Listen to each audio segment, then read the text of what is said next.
محترم حاضرین و ناظرین، السلام علیکم ورحمۃ اللہ وبرکاتہ۔ اقبال کے یوم پیدائش کی مناسبت سے آج یہ پروگرام منعقد کیا گیا ہے۔ البلاغ چینل کے ادبی اسلامی پروگرام میں میں آپ تمام کا استقبال کرتا ہوں۔ الحمد للہ رب العالمین، والصلاة والسلام علی رسولہ الکریم وآلہ وصحبہ اجمعین۔ محترم سامعین و ناظرین، یہ بات مسلم ہے کہ دنیا میں ہر دن ہزاروں لوگ پیدا ہوتے ہیں اور گزرتے ہیں، لیکن کچھ ہی لوگ ایسے ہوتے ہیں جن کی یاد رہتی دنیا تک کروڑوں لوگوں کے دلوں میں زندہ رہتی ہے۔ ایسی ہی ایک عہد ساز شخصیت کا نام سر ڈاکٹر محمد علامہ اقبال ہے۔ وہ ان عظیم ہستیوں میں عموماً اور اردو شاعری میں خصوصاً امتیازی مقام کے حامل ہیں، جنہوں نے ہماری تاریخ پر غیر معمولی نقش چھوڑا ہے۔ ہزاروں سال نرگس اپنی بے نوری پہ روتی ہے، ہزاروں سال نرگس اپنی بے نوری پہ روتی ہے، بڑی مشکل سے ہوتا ہے چمن میں دیدور پیدا۔ علامہ اقبال کا یہ شعر خود ان کی شخصیت پر پوری طرح صادق آتا ہے۔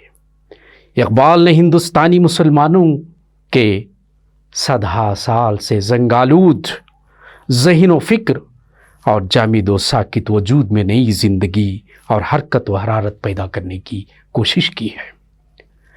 آپ کا ہر شعر اور ہر لفظ معنی کا گنجینہ بن کر حیات تازہ کا پیغام دیتا ہے۔ جب کہیں ان کے اشعار میں وہ تڑپ، وہ پیغام ہے جو ہمارے لہو کو گرما دیتی ہے، جیسے وہ خود کہتے ہیں، اوروں کا ہے پیام اور میرا پیام اور ہے، عشق کے درد مند کا طرز کلام اور ہے۔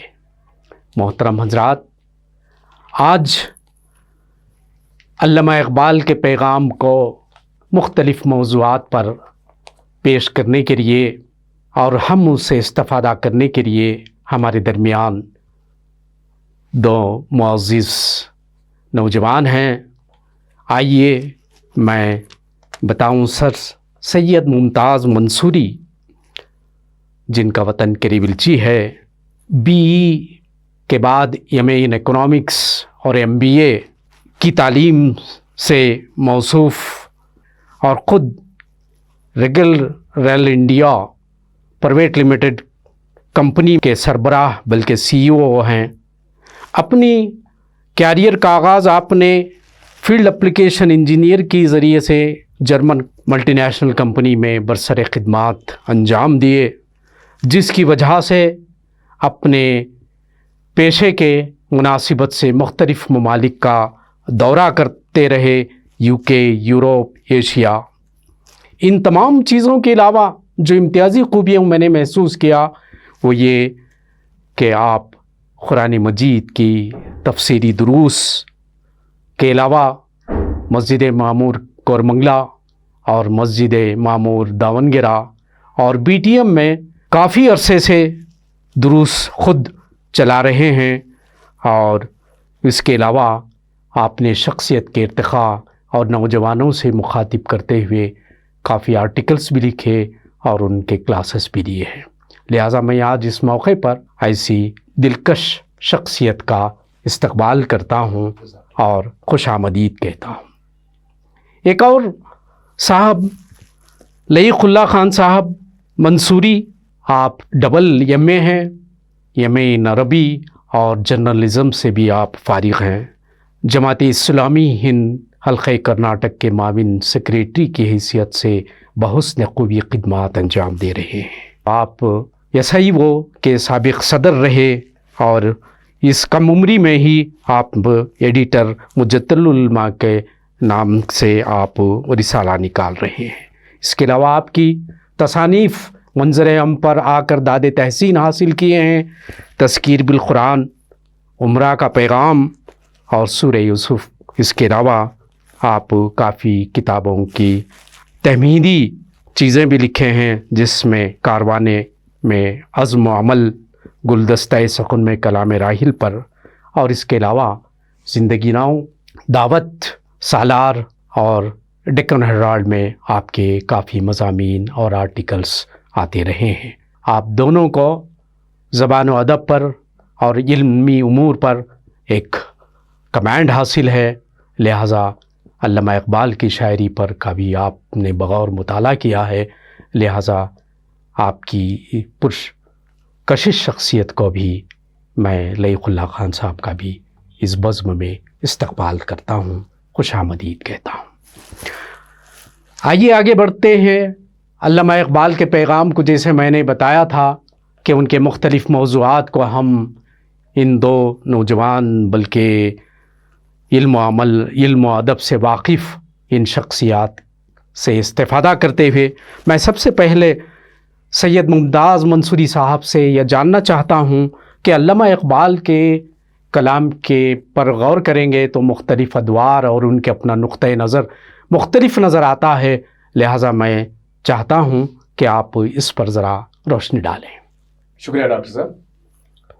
علامہ اقبال رحمۃ اللہ علیہ ایک عبقری شخصیت ہیں، ایک راسترو فلسفی، ملک و ملت کے ایک عظیم الشان مفکر و دانشور، محب نبی، محب وطن، اور ہر پہلو سے ایک اونچی شخصیت کے مالک انسان ہیں۔ ایک زندہ دل چچا سے کسی نے یہ سوال کیا کہ علامہ اقبال کون تھے؟ چچا جان نے جواب دیا، وہ ہم سے پوچھتے ہیں کہ غالب کون ہے، کوئی بتلاؤ کہ ہم بتلائیں کیا؟ پھر چچا جان نے جواب دیا کہ بیٹا، یہ نہ پوچھو کہ اقبال کون تھے، یہ پوچھو کہ اقبال کون نہیں تھے اور کیا نہیں تھے۔ بات اقبال کی شخصیت ایک عظیم الشان شخصیت ہے، جس کا اندرون ملک، پڑوسی ملک، بیرون ملک کی بڑی بڑی شخصیات اعتراف کرتی ہیں۔ علامہ اقبال کی شاعری کے مختلف ادوار رہے ہیں، بالخصوص اہل علم و ادب ان ادوار کو 4 مختلف حصوں میں بانٹتے ہیں۔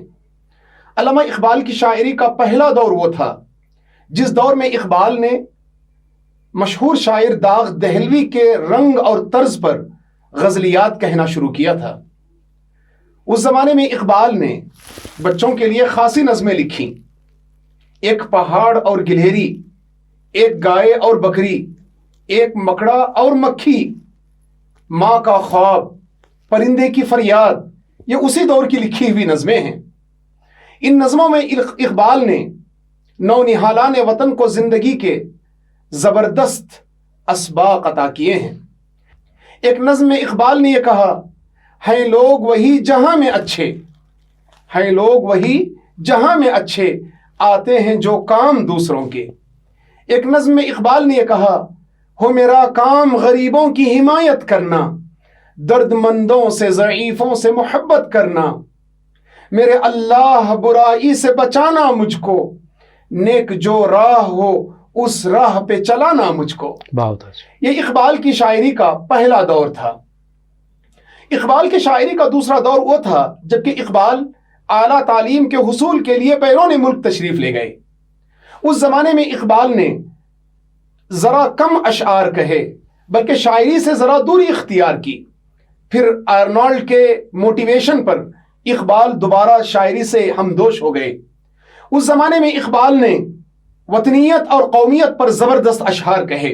اسی زمانے میں اقبال نے اپنے تصور خودی اور تصور بے خودی کا اظہار کیا، اور آپ نے اس پہلو سے اپنے پیام کا اعلان کیا، اوروں کا ہے پیام اور میرا پیام اور ہے، اوروں کا ہے پیام اور میرا پیام اور ہے، عشق کے درد مند کا طرز کلام اور ہے۔ اقبال کی شاعری کا تیسرا دور وہ تھا جس دور میں اقبال عشق نبوی سے معطر ہو کر ایسے اشعار کہنے لگے جن اشعار سے علامہ اقبال کا عشق نبی جھلک کر دکھائی دیتا ہے۔ ان اشعار میں علامہ اقبال نے رسول اقدس صلی اللہ علیہ وسلم سے عقیدت، محبت اور آپ کی اطاعت و پیروی کا اظہار کیا۔